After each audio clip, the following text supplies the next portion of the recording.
पानी पीते समय इस डॉग को कोई गोली चलने की आवाज सुनाई पड़ती है। डॉग उस आवाज की तरफ जाकर देखता है। उसने देखा कि एक बड़ा बिल्ला मर चुका था। डॉग उसे चाटने लगता है।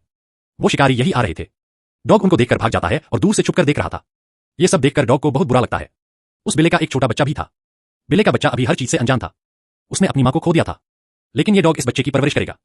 रात के समय डॉग उस बच्चे के साथ सो जाता है। अगले दिन डॉग चुपके से किसी का खाना चुरा लेता है। जो भी इस जंगल में घूमने आता था, ये डॉग उनका खाना चुरा लिया करता था और ये सब इस बच्चे के लिए कर रहा था। दोनों प्रेम भाव से रहते थे। किसी भी चीज को दो हिस्सों में बांटकर खाया करते थे। एक दिन दोनों के पीछे भेड़िए पड़ जाते हैं। बच्चा तो भागकर पेड़ पर चढ़ जाता है, लेकिन डॉग को भेड़िए घेर लेते हैं।